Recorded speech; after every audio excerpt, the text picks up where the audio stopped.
नमस्कार, स्वागत है आपका। विस्तार न्यूज देख रहे हैं आप और मैं हूं आपके साथ ऋतु सिंह। और 15 संभाग 15 खबर की शुरुआत करेंगे और सबसे पहले बात करेंगे आम बजट की। वित्त मंत्री निर्मला सीतारमण ने लोकसभा में आज देश का आम बजट पेश किया। मोदी सरकार के तीसरे कार्यकाल का ये पहला बजट था और इस पर पूरे देश की नजर थी।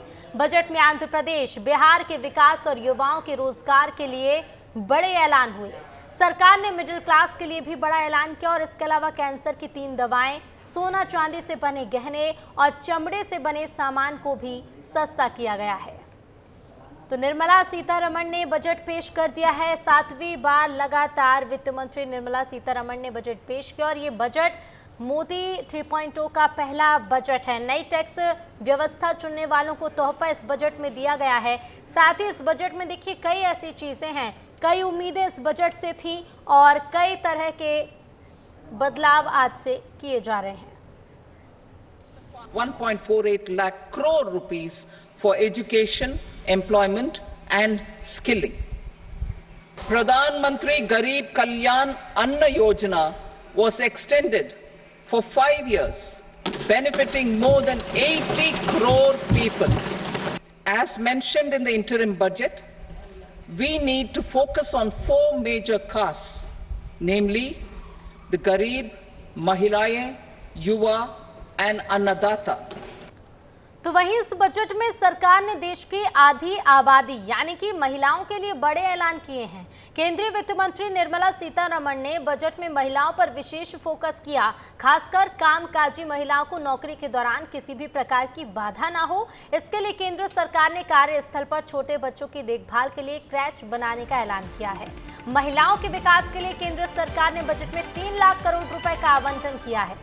केंद्र सरकार ने महिलाओं के नाम पर प्रॉपर्टी खरीदने पर रजिस्ट्री के दौरान लगने वाली स्टाम्प ड्यूटी पर राहत देने की घोषणा की।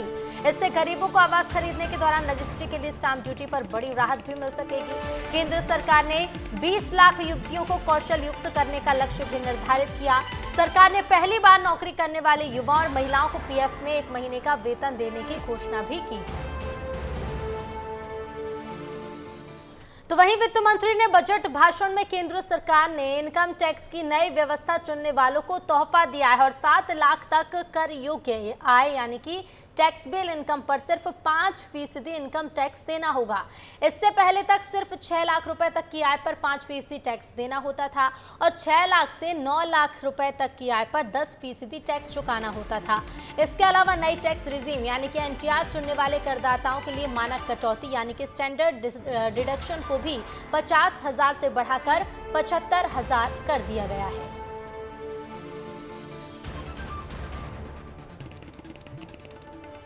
मुख्यमंत्री डॉक्टर मोहन यादव ने बजट की तारीफ की है और इसे तरक्की करने वाला बजट बताया है। मैं विकसित भारत का आधार पर जो बजट प्रस्तुत किया गया, मेरी अपनी ओर से बजट की बहुत बहुत बधाई।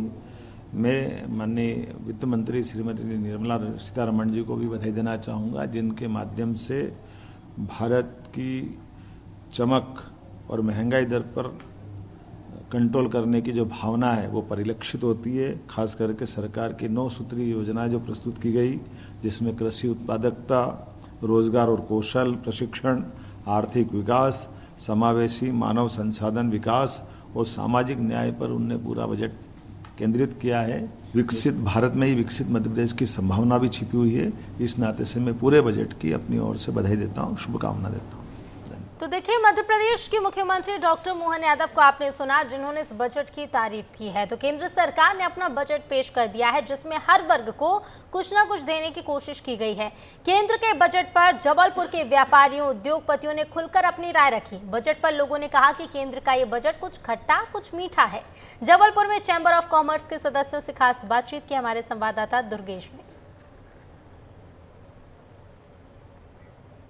तो केंद्र सरकार की बजट का पिटारा खुल गया है। हर सेक्टर को छूने की कोशिश की गई है, लेकिन टैक्स एक ऐसी बात है जो सीधे आम आदमी की जेब से जुड़ी है। मैं इस समय जबलपुर चैंबर ऑफ कॉमर्स के सदस्यों के साथ मौजूद हूँ और मेरे साथ हर एक सेक्टर के मेंबर्स मौजूद हैं, जिन्होंने बड़े विस्तार के साथ इस बजट को सुना है। देखिए, इसमें सबसे बड़ी बात है जो आशा छोटा उद्योगपति कर रहा था, आज सबसे ज़्यादा नुकसान भारत के छोटे उद्योगों को है। जैसे PIL स्कीम बड़ों के लिए लाई गई, हम लोगों को आशा थी कि छोटे व्यापारियों के लिए भी, उद्योगपतियों के लिए भी कोई उसी तरह की इंसेंटिव स्कीम लाई जाएगी।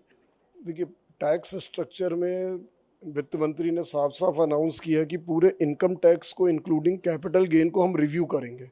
हालांकि उम्मीद ये थी कि स्वास्थ्य और शिक्षा के क्षेत्र में कुछ छूट मिलने की उम्मीद थी, इनकम टैक्स का जो पुराने स्लैब्स हैं उसमें कुछ छूट मिलने की उम्मीद थी, वो कमी नज़र आई और जिससे कहीं ना कहीं मध्यम वर्ग निराश होता है।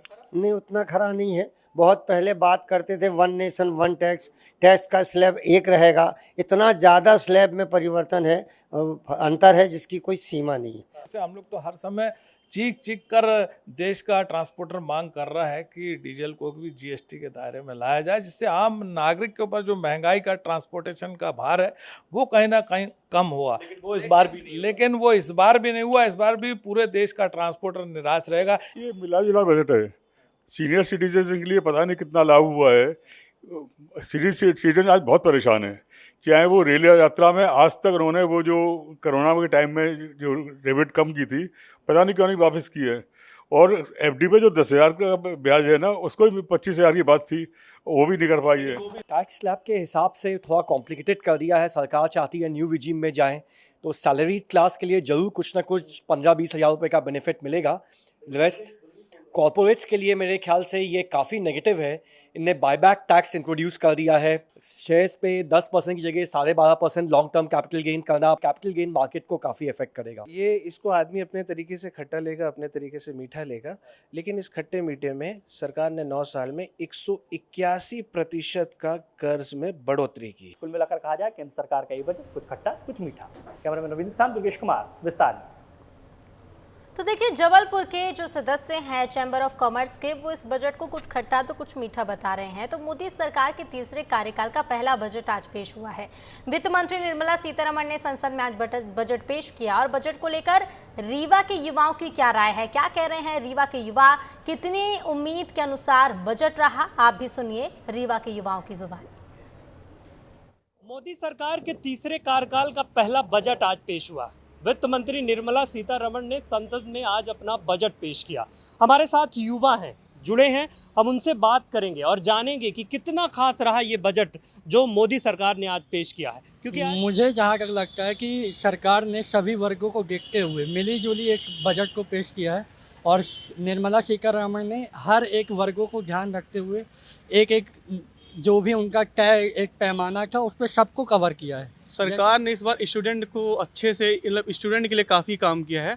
1 करोड़ युवाओं को 5% इंटर्नशिप, मतलब 500 कंपनी में इंटर्नशिप प्रोवाइड कराई जाएगी। बजट वही है, मिला जुला रहा। किसानों के साथ फिर से वही चीज़ें चालू हैं जो अभी तक होती आई हैं। सबसे बड़ा सेक्टर वैसे किसान को लिए देखना था, इन्हें MSP तय करनी थी। इस बार कमी ये रह गई कि इस बजट में इन्होंने थोड़ा शिक्षा को और बेहतर करने का वो नहीं सोचा।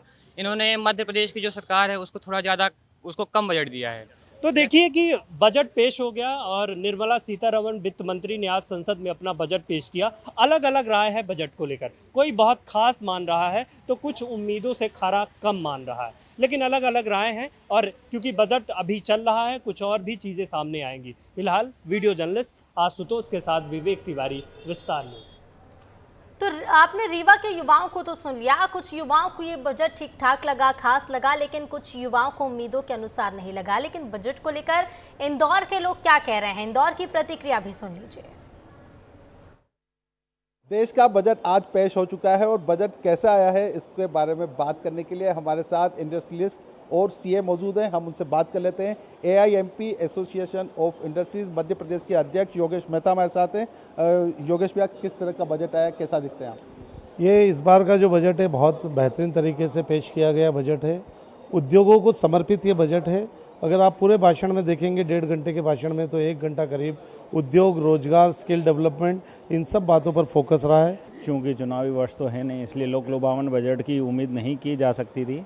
फ्री बीज को कंट्रोल किया गया है, कुछ नए फ्री बीज नहीं दिए हैं। उद्योगों के लिए काफ़ी कुछ राहतें दी गई है। टैक्स के अंदर जो बड़ा बदलाव आम जनता सोच रही थी वो नहीं मिला। स्टैंडर्ड डिडक्शन केवल 50,000 से 75,000 किया, या पेंशन में अगर देखें तो 15,000 से 25,000 किया गया है। तो ये कोई बहुत बड़ा बदलाव टैक्स के अंदर नहीं किया गया है। बट वहीं हम देखें कैपिटल गेन के अंदर 20% से टैक्स को 12.5% किया गया है। चूँकि मैं युवा वाली कैटेगरी में लाई करता हूँ, मेरा बहुत सिंपल कमेंट होगा इस पूरे बजट पे कि ये एक ऐसा बजट है जो कि ग्लोबल पर्सपेक्टिव को माइंड में रख के बनाया गया है।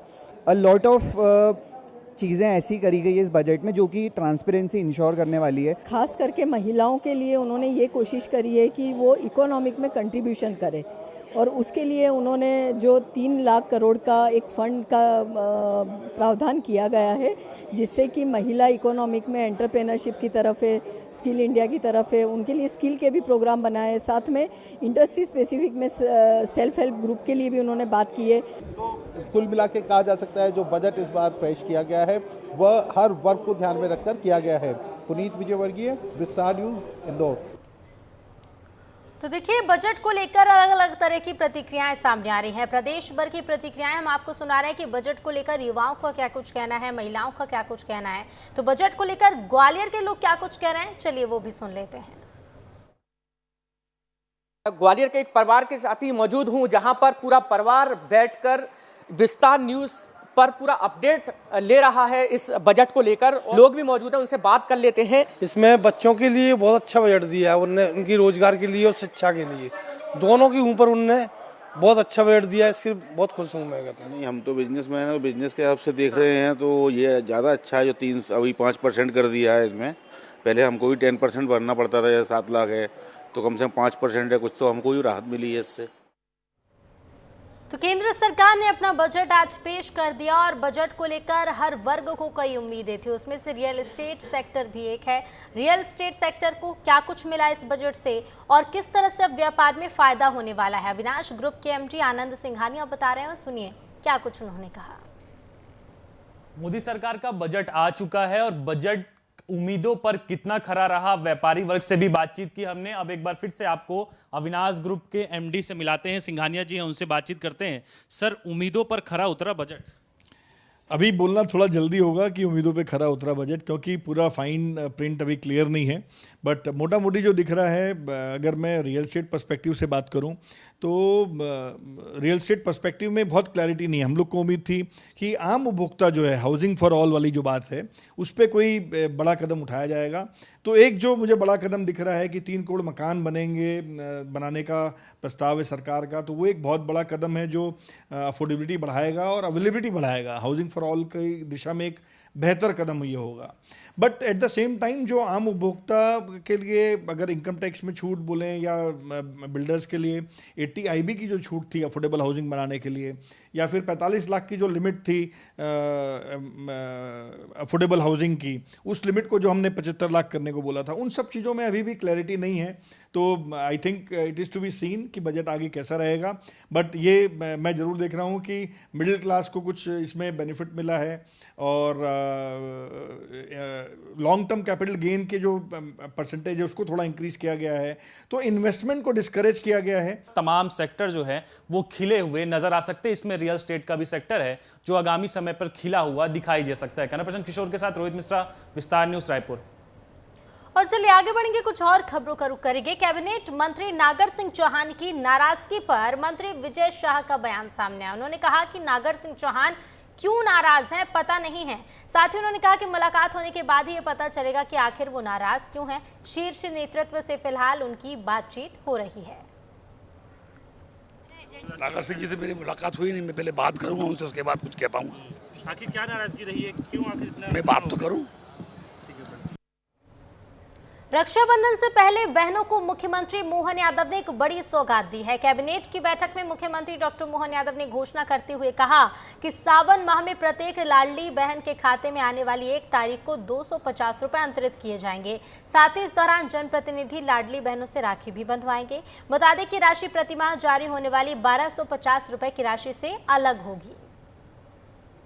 श्रीमान नरेंद्र मोदी जी के नेतृत्व में विकसित भारत का आधार पर जो बजट प्रस्तुत किया गया, मेरी अपनी ओर से बजट की बहुत बहुत बधाई।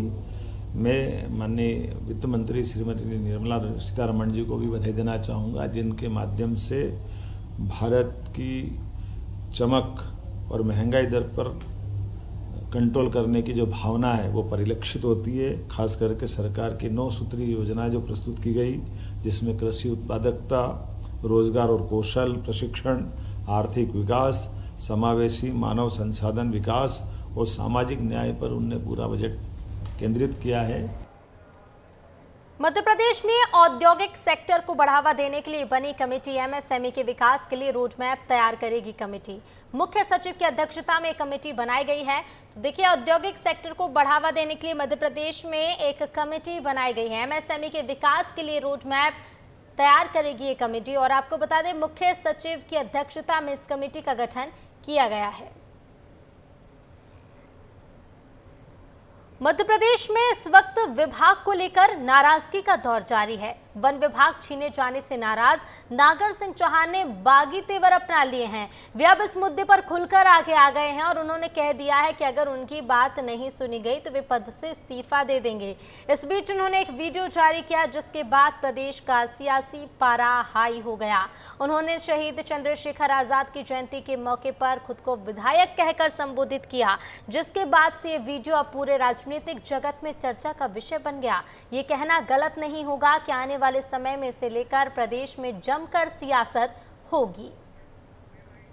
करता हूं, अमर शहीद चंद्रशेखर आजाद जी का जन्म जयंती है और इस अवसर पर मैं पहली बार भारत माता के वीर सपूत चंद्रशेखर आजाद की धरती को नमन करने के लिए नहीं आ पा रहा हूं। मुझे खेद है और मैं इस अवसर पर इस देश के युवाओं से अपील करता हूं कि हम सब लोग अमर शहीद चंद्रशेखर आजाद से प्रेरणा लेके इस भारत मां की सेवा में सदैव हमारा जीवन अर्पित करें।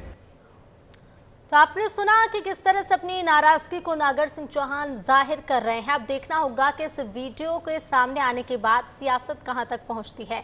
चलिए आगे बढ़ेंगे। कैबिनेट मंत्री तुलसी सिलावट की कार उस दौरान दुर्घटनाग्रस्त हो गई जिस दौरान वो कैबिनेट बैठक में शामिल होने जा रहे थे। हालांकि हादसे में किसी को कोई भी चोट नहीं लगी। तो वहीं कार के दुर्घटनाग्रस्त होने के बाद मंत्री दूसरी कार में सवार होकर कैबिनेट बैठक में शामिल होने पहुंचे। इधर बलौदा बाजार की बात करेंगे। बलौदा बाजार में घटित आगजनी और हिंसा के मामले में कोतवाली पुलिस ने 3 बार नोटिस जारी किया है। नोटिस के बाद भिलाई नगर विधायक देवेंद्र यादव अपना बयान दर्ज कराने कोतवाली थाने पहुंचे। इस दौरान विधायक यादव ने आगजनी मामले में अपनी भूमिका को लेकर पुलिस के पास बयान दर्ज कराया। इधर बलौदा बाजार पुलिस ने विधायक यादव से हिंसा और आगजनी मामले में 100 से ज्यादा सवाल पूछे, जिसमें यादव विधायक ने अपना बयान सिटी कोतवाली में एसपी और एसडीओपी साथ ही टीआई के सामने दर्ज कराया है। आज दिनांक को विधानसभा सत्र के दौरान सत्र के बाद वो बलौदा बाजार आए और कोतवाली थाना में उनसे पूछताछ की गई। इसमें लगभग 100 के आसपास सवाल पूछे गए उनसे और कुल जो क्वेश्चन थे वो 1 घंटा 20 मिनट 25 मिनट के आसपास उनसे पूछा गया। उन्होंने आंसर दिया उसका और काफ़ी सवाल थे जो हम लोग के पास उसका उत्तर नहीं था, जो उसका उत्तर उन्हीं के पास था। उनसे पूछा गया और उन्होंने उसके जवाब दिए।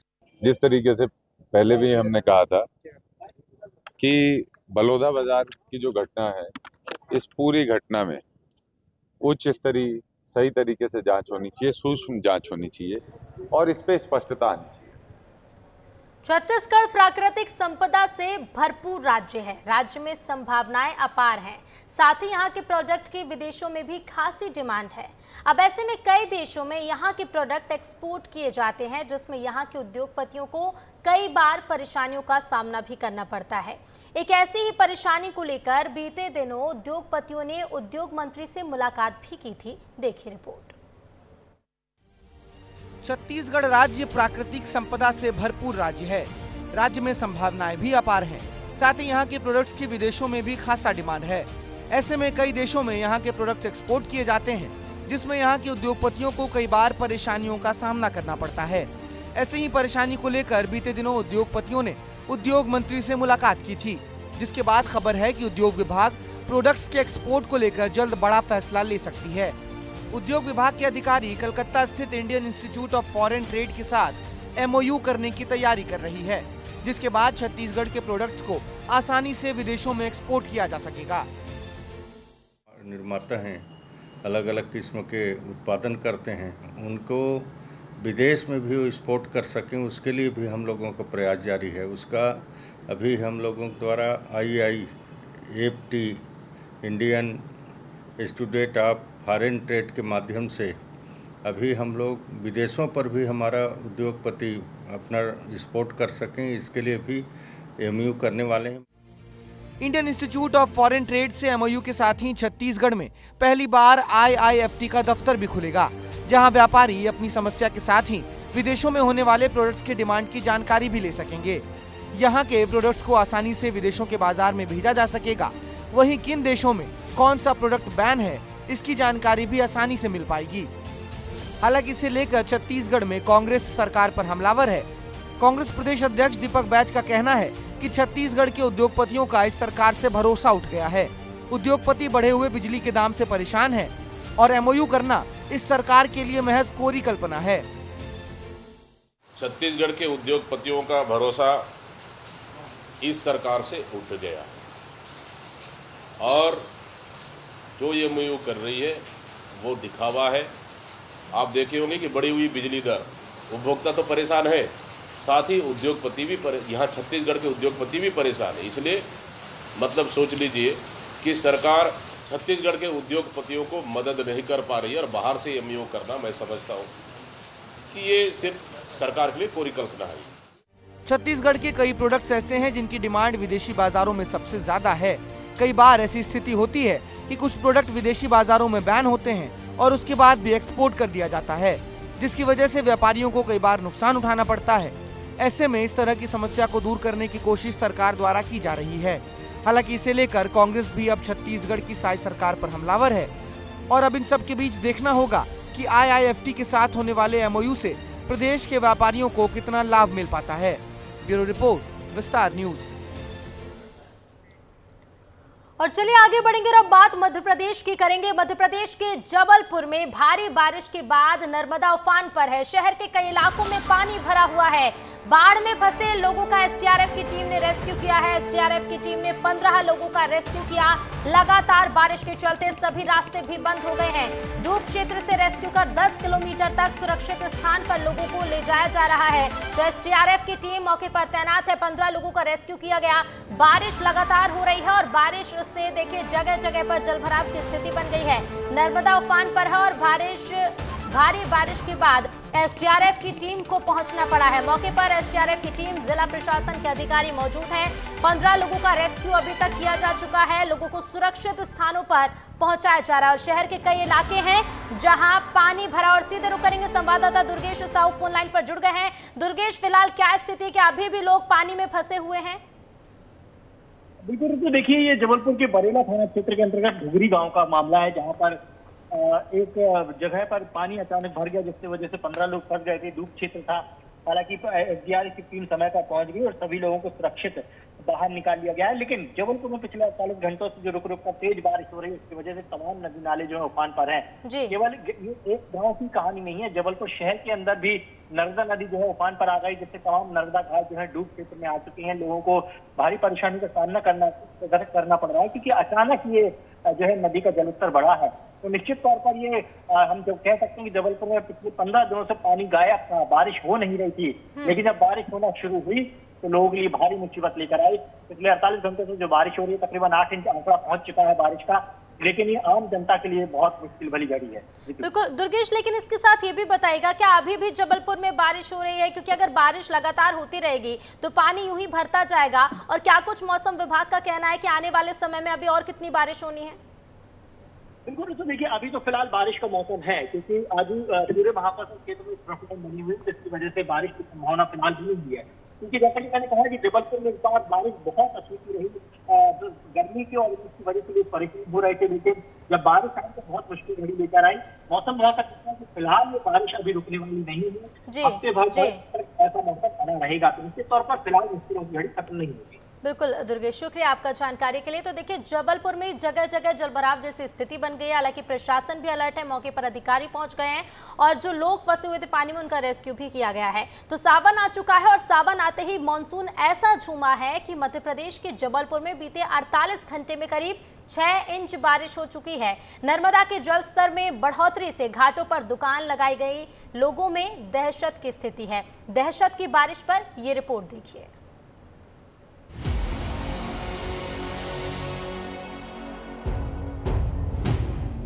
जबलपुर में ऐसा पहली बार हुआ है जब बिना बरगी बांध के गेट खोली ही नर्मदा उफान पर है।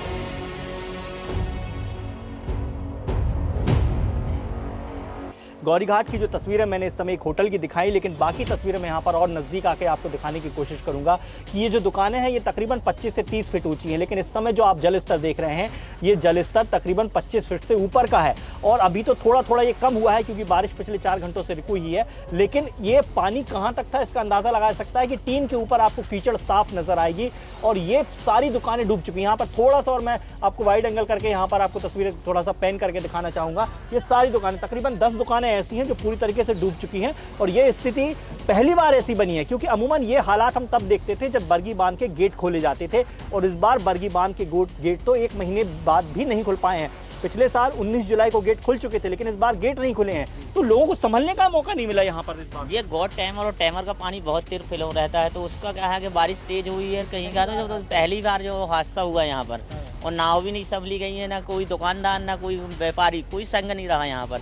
सब रात में अपने अपने घर चले जाए, सब तखत बह गए हैं, हर एक गरीब का तखत बह गया है यहाँ से। गरीब का तखत बह गया, यही स्थिति नुकसान हुआ है, बहुत गंदी स्थिति बनी हुई है यहाँ पर, पूरे तखत बह चुके हैं। यहाँ पर हम लोग 4 बजे से यहाँ पर आ भी चुके थे, उसके बाद भी जल स्तर इतना तेजी से बढ़ रहा था, हम लोग तखत उठा भी रहे हैं तो लोगों की तखत बह रही, कोई की दुकान बह रही है।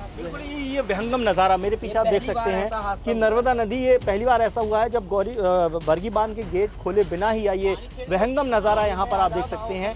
ये तकरीबन 100 फीट से 150 फीट से ज़्यादा का ये पार्ट बन चुका है और 250-300 फीट यहाँ पर स्थानीय 250-300 फीट का ये पार्ट बन चुका है और ये बहाव लगातार बढ़ता जा रहा है और ये स्थिति अभी और भी भयानक होगी, क्योंकि ये वो हालात हैं जब लोगों को संभलने का मौका नहीं मिला। यहाँ पर अमूमन होता ये है कि 24 घंटे पहले अलर्ट कर दिया जाता है, लेकिन फिलहाल ये स्थिति बन गई है कि घाट में हजारों लोग अपना व्यापार चलाते हैं, अपनी दुकान चलाते हैं, पुजारी हैं जो पंडे हैं वो अपनी पूजा पाठ करते हैं, लेकिन इस बार ये स्थिति बन गई है कि उनको जरा भी संभलने का नहीं मौका मिला। लगातार वाटर लेवल बढ़ा और सुबह तकरीबन 3 से 4 बजे के बाद ये हालात बिगड़े और हालात बिगड़ते चले गए।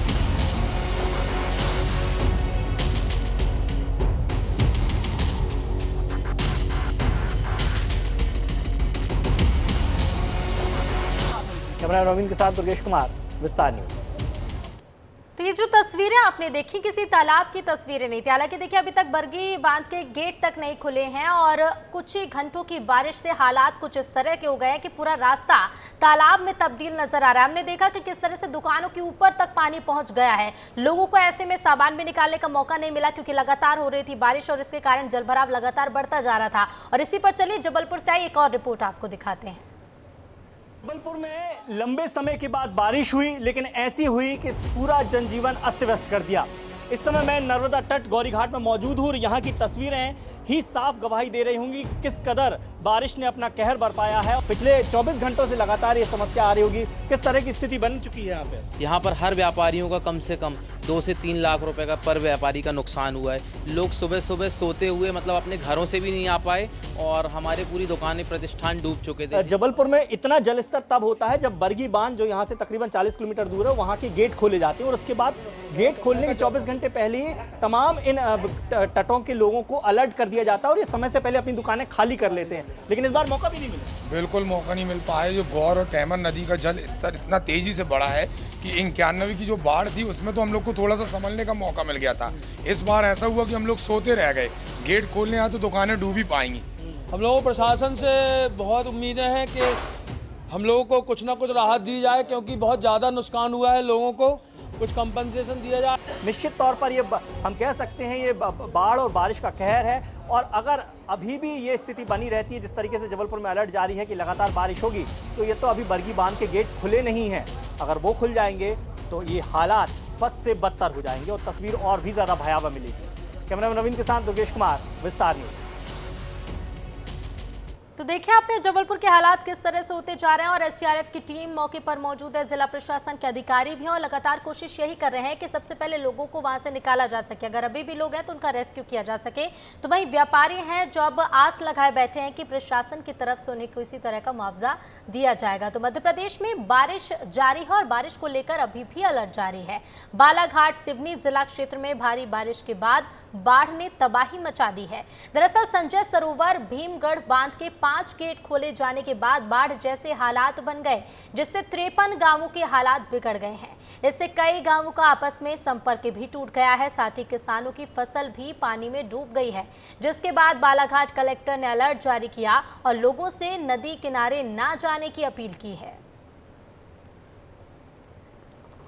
इधर मध्य प्रदेश के मुरैना की बात करें तो मुरैना में 4 दिन से पड़ रही उमस भरी गर्मी के बाद पोरसा में झमाझम बारिश हुई। लगभग 30 से 45 मिनट की बारिश के बाद हालात ये हो गए कि बाजारों में 2 से 3 फीट पानी भर गया। इसके अलावा सामुदायिक स्वास्थ्य केंद्र के हर बार डॉक्टर्स के चैम्बर में भी 1 से 1.5 फीट पानी भरा हुआ है। पुलिस के पुराने क्वार्टर की तो स्थिति ये है कि इनमें 4 से 5 फीट तक पानी भरा है, जिससे पुलिस कर्मियों के घर का सामान पानी में बहता हुआ नजर आ रहा है। तो वहीं शहर जनता तो नगर पालिका प्रशासन पर आरोप लगाते हुए कह रही है कि नाले की सफाई न होने से समस्या है और फाइलों में नाले नालियां साफ हो रहे हैं। मेरे एक मित्र है, उनकी पत्नी को डिलीवरी होना था, तो मैं घर पे था तो उनका फ़ोन आया कि दादा कहाँ हो, तो मैंने कि मैं घर पे हूँ, आ जाओ थोड़ा। जब मैं पोरसा हॉस्पिटल पहुँचा तो देखा कि यहाँ बरसात का पानी हॉस्पिटल में 2 से 3-4 फुट तक भरा हुआ है। डिलीवरी आप देख सकते हैं बैक साइड में पीछे कितना पानी भरा हुआ है। डिलीवरी जच्चा बच्चा दोनों को परेशानी है। समस्या ये है कि नगर पालिका क्षेत्र में कंडा रोड है, अस्पताल परिसर है, गांधीनगर है, वहाँ पानी का कोई निकासी नहीं है। बारिश बहुत तेज हुई है, उसके कारण क्या है अस्पताल और जच्चा बच्चा विभाग में पानी भर गया है, जिसकी वजह से थोड़ा मरीजों को और आने वाले जच्चा बच्चा के साथ सभी को दिक्कतें आ रही हैं।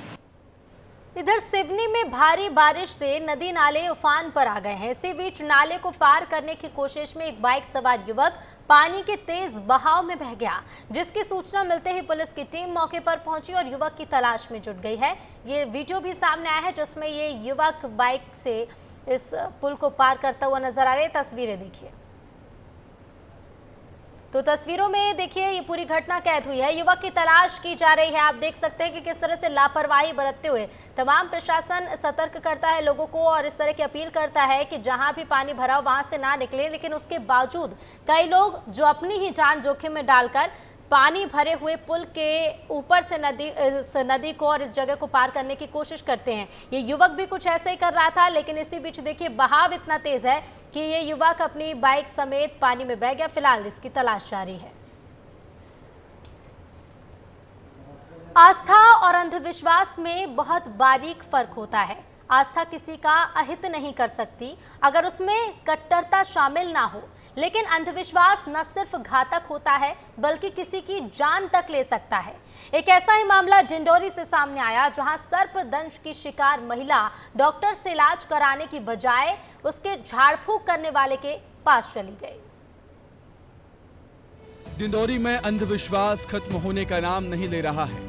ग्रामीण इलाकों के अधिकांश आदिवासी अंधविश्वास की वजह से सर्पदंश के शिकार मरीजों को डॉक्टर के पास ले जाने के बजाय झाड़ फूंक करवाने पहुंच जाते हैं, जिसके चलते लोगों को अपनी जान गंवानी पड़ती है। तमाम सरकारी दावों के बावजूद सर्पदंश से होने वाली मौत के आंकड़ों में कोई कमी नहीं आ रही है।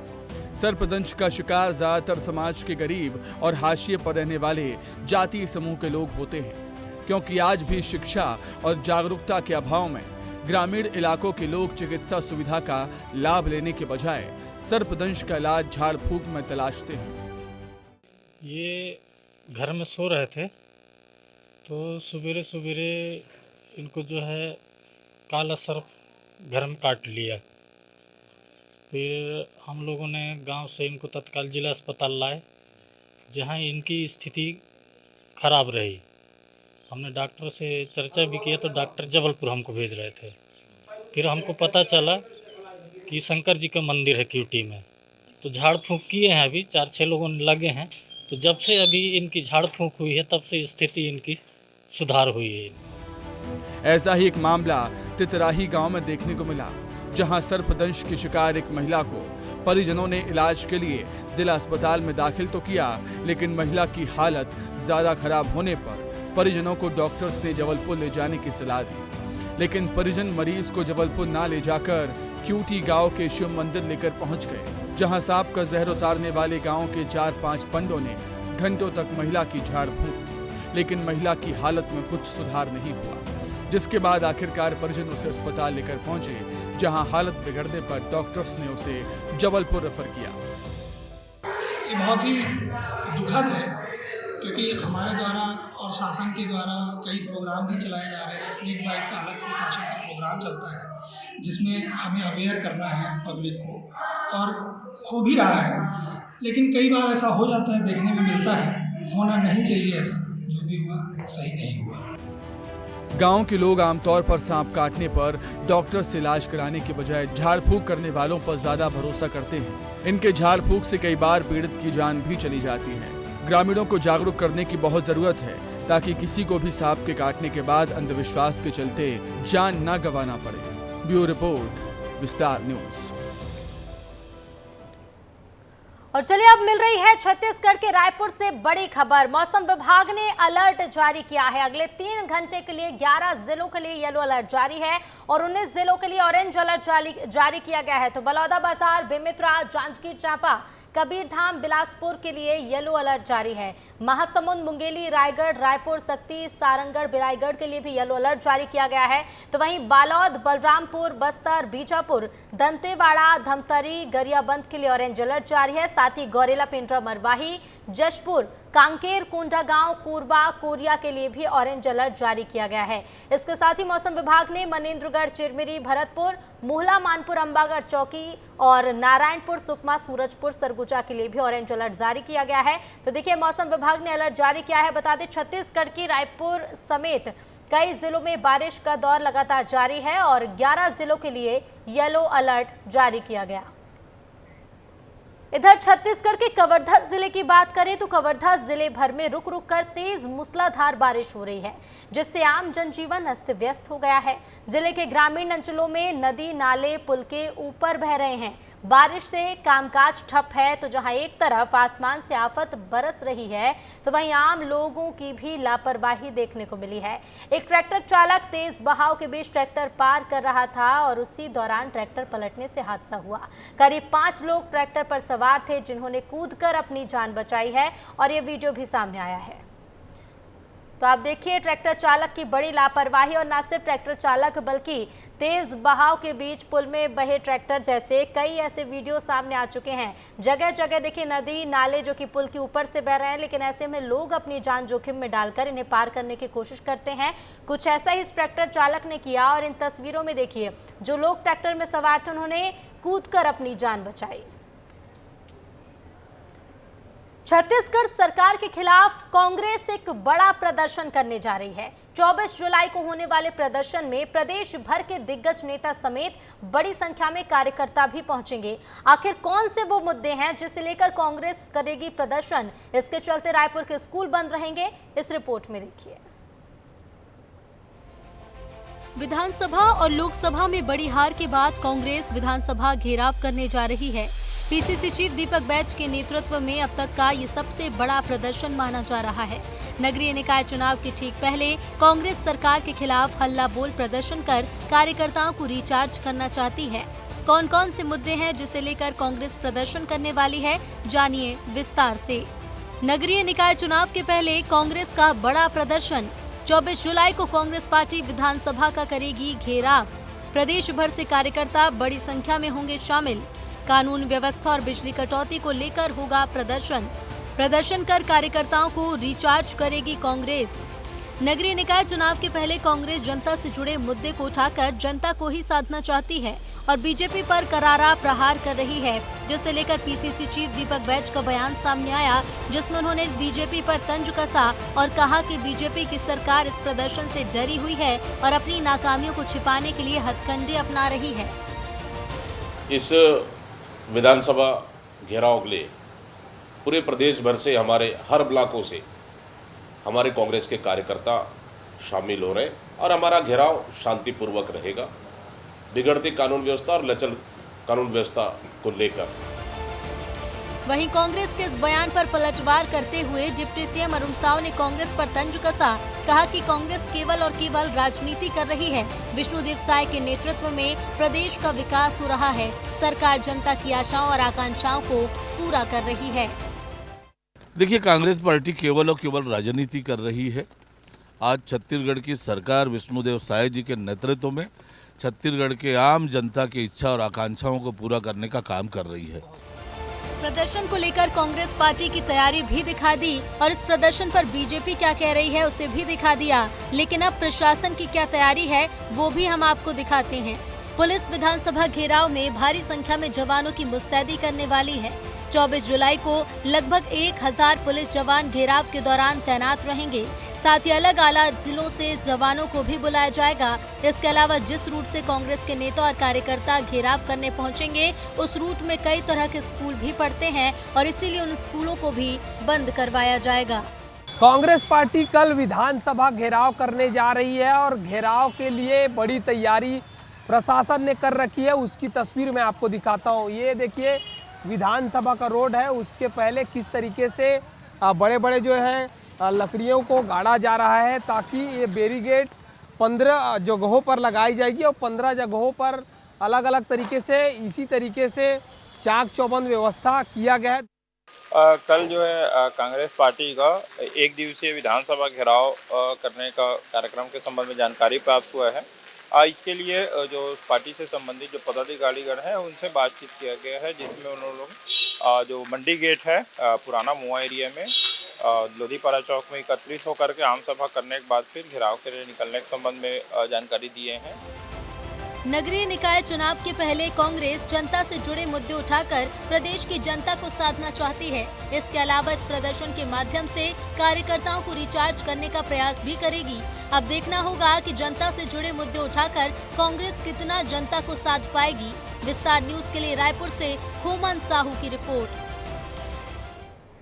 और चलिए अब आपको सुनवाते हैं छत्तीसगढ़ के मुख्यमंत्री विष्णुदेव साय बजट को लेकर क्या कुछ कह रहे हैं। इस बजट में प्रस्ताव है, इससे निश्चित रूप से गांव, गरीब, किसान, मजदूर का भला होने वाला है और कुल मिलाकर ये बजट आने वाला 2047 तक इस देश को विकसित भारत के रूप में खड़ा करने का ये बजट है। सर, प्रधानमंत्री जी एक बात कही कि इस बजट का बहुत बड़ा फोकस देश के किसान है। जी बिल्कुल, किसान इस देश के अन्नदाता हैं और आज 70 से 80% लोगों का जीविका आज किसानों पर आधारित है और देश के जीडीपी में भी एग्रीकल्चर सेक्टर का बहुत बड़ा योगदान है और निश्चित रूप से अन्नदाताओं के ऊपर में एक बहुत बड़ी चिंता आदरणीय हमारे देश के यशस्वी प्रधानमंत्री जी का है। Thank you sir. तो आप सुन रहे थे छत्तीसगढ़ के मुख्यमंत्री विष्णुदेव साय को बजट को लेकर अपनी प्रतिक्रिया दे रहे हैं। किसानों के लिए ये बजट बेहद खास है, अन्नदाताओं की चिंता है केंद्र सरकार को। ये तमाम बड़ी बातें छत्तीसगढ़ के मुख्यमंत्री विष्णुदेव साय ने की। चलिए आगे बढ़ेंगे, एक बार फिर से खबरों का रुख करेंगे और अब खबर बलरामपुर से है, जहां वन माफिया के हौसले बुलंद हैं। यहां हरे भरे जंगलों को उजाड़कर कीमती इमारती लकड़ियों की तस्करी तो की ही जा रही है, तो वहीं वन भूमि पर कब्जा करने वाले गिरोह के हौसले भी बुलंद नजर आ रहे हैं। राजपुर फॉरेस्ट रेंज में करीब 24 से ज्यादा साल के पेड़ों को रातों रात काट दिया गया। वन विभाग अब इस मामले में पेड़ों की कटाई करने वाले आरोपियों की तलाश में जुटा है। इस मामले में वन विभाग का कहना है कि कब्जे की नियत से पेड़ की कटाई रात में की गई। जब तक विभाग की टीम पहुंची तब तक आरोपी मौके से फरार हो गए। 2 बजे रात में इस घटना को अंजाम दिए हैं और काफी समूह में थे, ऐसा लगता है। लगभग 1 घंटा ही वहाँ वो लोग पेड़ की कटाई किए हैं और सारा पेड़ छोड़ के जैसे वन विभाग को सूचना मिला, वन विभाग मौके पर पहुंचा तो वो लोग वहां से भाग खड़े हुए। लकड़ी वहां से नहीं लगे हैं वो लोग 24 नग पेड़ को काट के छोड़ दिए थे। मैनपुर गरियाबंद नेशनल हाईवे मार्ग पर अज्ञात वाहन ने 8 मवेशियों को बुरी तरह से रौंद दिया, जिसमें से 7 मवेशियों की मौके पर ही मौत हो गई, तो वहीं एक मवेशी गंभीर रूप से घायल है, जिसकी सूचना मिलते ही पुलिस मौके पर पहुंची और जांच शुरू कर दी है। तो हादसे में 8 मवेशियों की मौके पर ही मौत हो गई। अब पुलिस मामले की जांच कर रही है और वाहन चालक की तलाश में भी जुटी हुई है। अभी तक हालांकि पता नहीं चल पाया कि आखिर किस वाहन ने इन मवेशियों को रौंदा है। इधर बलरामपुर में हाथियों ने एक बार फिर उत्पात मचाया। हाथी ने ग्रामीण के सिर को कुचलकर मौत के घाट उतार दिया। दरअसल देर रात गांव वापसी के दौरान ग्रामीण का सामना हाथी से हुआ। एक व्यक्ति की मौत से ग्रामीणों ने वन विभाग पर लापरवाही का आरोप लगाया है। तो वहीं मामले की सूचना मिलते ही वन विभाग की टीम भी मौके पर पहुंची और जांच में जुट गई है। घटना रामानुजगंज वन परिक्षेत्र के बगरा की बताई जा रही है। और हाथियों का उत्पात यही नहीं थमा। जशपुर जिले में दंतैल हाथियों का उत्पात जारी है। बीती रात जशपुर जिले में 2 दंतैल हाथियों ने 6 मकान को जमींदोज कर दिया। घर में रखे अनाज को भी हाथी चट कर गए, जिसके बाद से ग्रामीणों में दहशत का माहौल है। तो वहीं वन अमला हाथियों के मूवमेंट पर नजर बनाए हुए है। घटना पत्तलगांव वन परिक्षेत्र के बालाझार की बताई जा रही है। इधर पेंड्रा में कलेक्टर लीना मंडावी ने 3 तहसीलदारों का तबादला किया। प्रीति शर्मा को पेंड्रा और सुनील ध्रुव को सकोला का तहसीलदार बनाया गया। तो वहीं जिले में वापसी होने के बाद अविनाश कुजूर को एक बार फिर से पेंड्रा रोड का तहसीलदार पदस्थ किया गया है। बता दें कि पहले भी अविनाश कुजूर पेंड्रा रोड के तहसीलदार रह चुके हैं। वहीं मुरैना में शासकीय संपत्ति के सामने रील बनाने का दौर रुकने का नाम नहीं ले रहा है। अब जौरा जेल के सामने 2 युवकों की रील बनाने का मामला सामने आया, जहां रील में जेल के अंदर जाने का जिक्र हो रहा है। इसके पहले भी सबलगढ़ न्यायालय के सामने एक युवती ने रील बनाई थी। ग्वालियर में भी कलेक्ट्रेट के सामने रील बनाने का मामला सामने आया था, जिसके बाद कलेक्ट्रेट परिसर या आसपास रील बनाने पर पाबंदी भी लगा दी गई है। इधर दतिया के रावरी गांव में अहिरवार और पाल समाज के बीच खूनी संघर्ष हुआ। 2 पक्षों के बीच जमकर लाठी और डंडे चले। दरअसल 2 पक्षों में पूजा पाठ करने को लेकर विवाद हुआ, जिसमें 12 से ज्यादा लोग घायल हो गए। तो वहीं कई गाड़ियां क्षतिग्रस्त भी हुईं। सूचना मिलने पर पुलिस मौके पर पहुंची और घायलों को जिला अस्पताल भेजा गया, जिसके बाद से मामले की जाँच शुरू कर दी गई है। इधर सूरजपुर से फिर से बदहाली की तस्वीर सामने आई। एम्बुलेंस न मिलने पर बीमार व्यक्ति को लोगों ने खाट पर लिटाकर अस्पताल पहुंचाया। लगभग 1 किलोमीटर तक खाट पर लेकर एम्बुलेंस तक ग्रामीणों ने पहुंचाया है। प्रतापपुर ब्लॉक के बुंगा गांव का ये मामला बताया जा रहा है। और ये देखिए व्यवस्थाओं की तस्वीर है ये, जो तमाम दावों की पोल भी खोलती हैं। मध्य प्रदेश के बैतूल में कीचड़ भरी सड़कों पर डस्ट फैलाने जेसीबी ना मिलने से नाराज महिला पार्षद ने खुद ही काम शुरू कर दिया। हाथ में फावड़ा लिया और अपने पति के साथ कई घंटों तक गड्ढे भरने का काम किया। इस दौरान महिला पार्षद ने नगर पालिका पर भेदभाव के आरोप भी लगाए। तो वहीं महिला पार्षद को श्रमदान करता देख वार्डवासी भी मदद के लिए आगे आए। बता दें कि बैतूल के जाकिर हुसैन वार्ड में लोगों को खराब सड़क होने की वजह से काफी परेशानियों का सामना करना पड़ता है।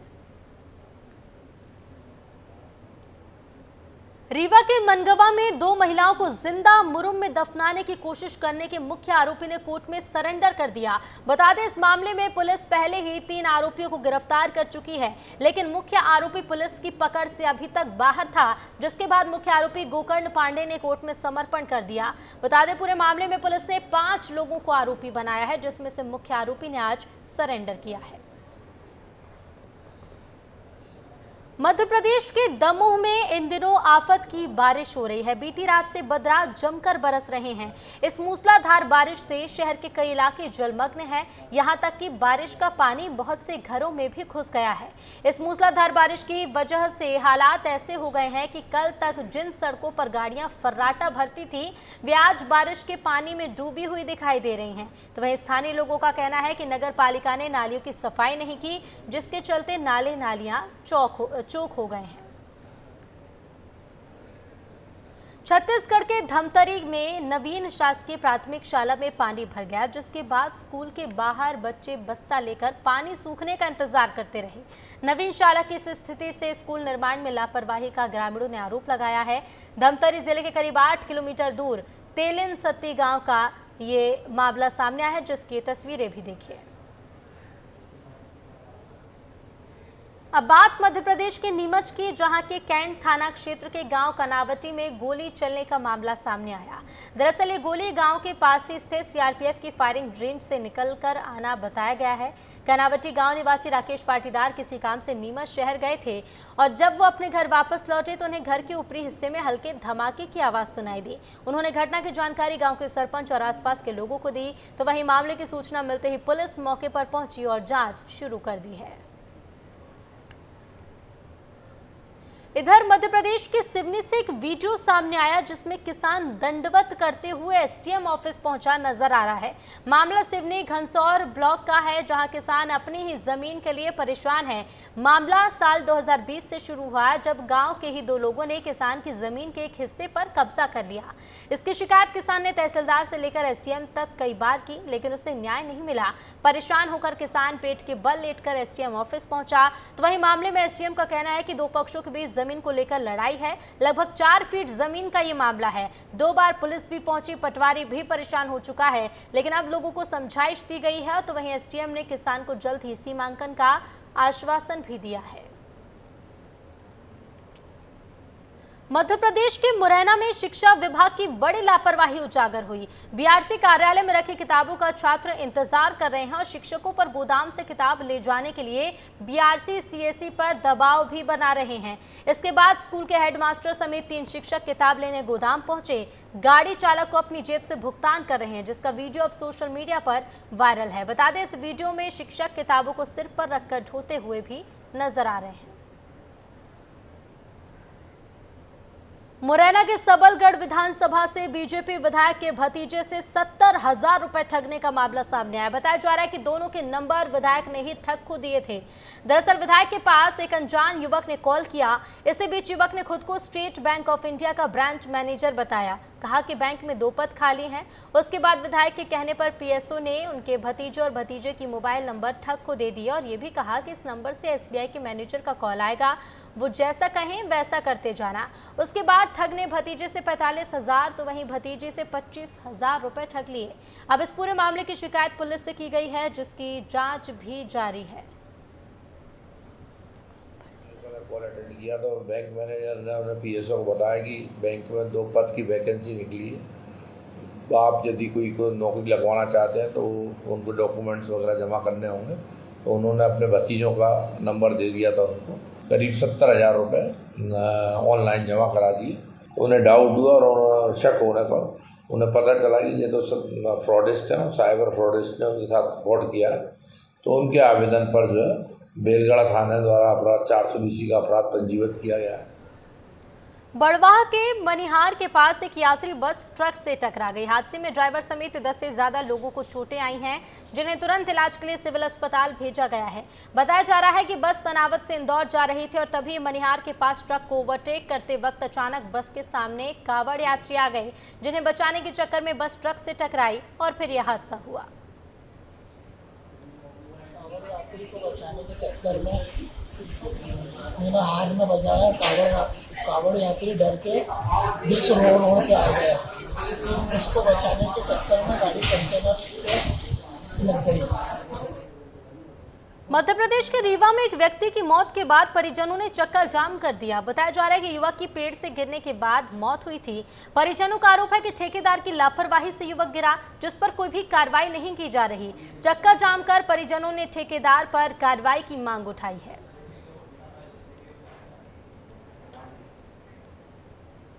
और इसी के साथ 15 संभाग 15 खबर में फिलहाल इतना ही। देखते रहिए विस्तार न्यूज। नमस्कार।